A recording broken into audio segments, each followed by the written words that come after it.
in. Stepping time. We will step in. Stepping time. Never need a reason, never need a rhyme. We will step in time. Collaboration, hands down. I love working with people. I love listening to people's ideas, judging them, and then editing them. I love creating a show with a choreographer and a musical director. In this particular show, the Sierra D experience is something incredible. If you haven't worked with our music director, Sierra D, I recommend it. I also love the rehearsal process.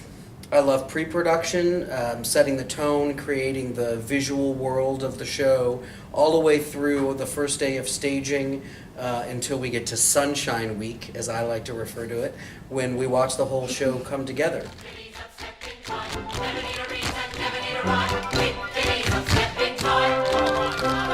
Childhood is a step in time, parenthood's the same. My favorite part is just watching the children adapt and change and grow, and just seeing how they how their whole persona changes once they feel love and positivity and connection, which they've been missing for so long. And so I love watching the evolution of the children.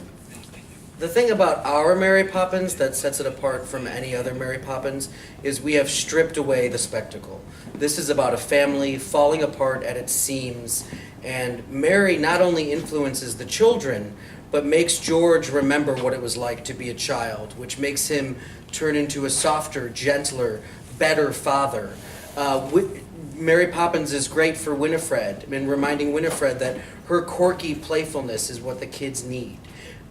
Mary Poppins is no nonsense. She's very direct. She is teaching through positivity, and she also is not afraid to call any one of the characters out. It's exactly what I want in a girlfriend.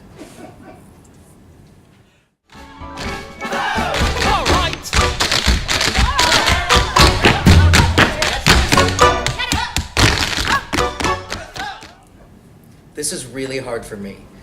Mary Poppins marks 56 shows that I've directed since I moved to the Bay Area.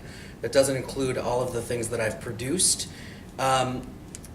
I would say my most recent production of To Kill a Mockingbird was a perfect example of my vision, along with all of my collaborators' visions, coming together to tell a story in a very unique and special and poignant way.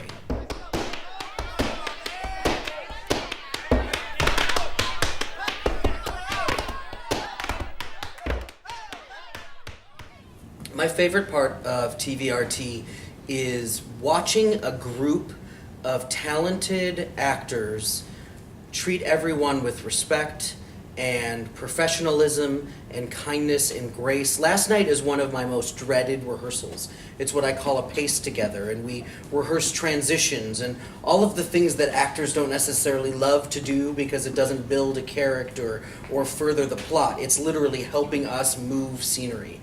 And I was surrounded yesterday by, 30-some-ish actors, all willing to say yes.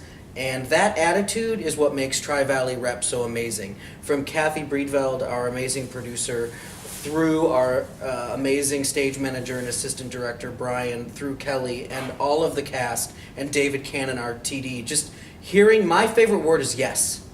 And my least favorite word is the opposite of yes. And then hate. I don't like those words.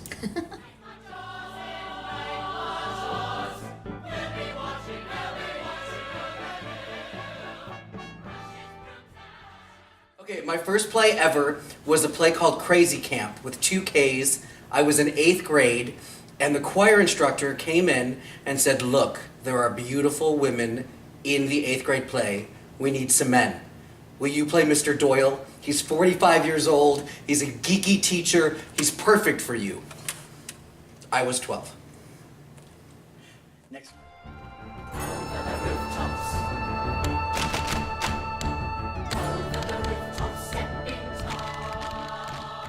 And how old were you? The first show I ever directed was at the age of 20. It was a tiny little musical called Into the Woods.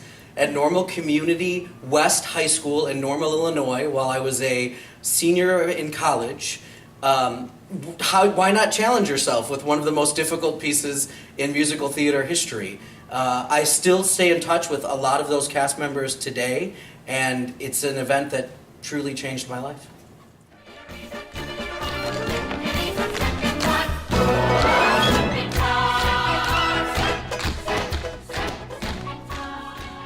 Air conditioning. No, I'm just kidding. So my full name is Daren Alan Christopher Carollo, and it's short for ACDC. Also just kidding. So my birth name was Daren Alan Carollo. And I thought, as I was venturing into my theatrical career, that 2 initials would look better in a program than 1. So I added the name Christopher, Daren Alan Christopher Carollo. So I could have A period, C period.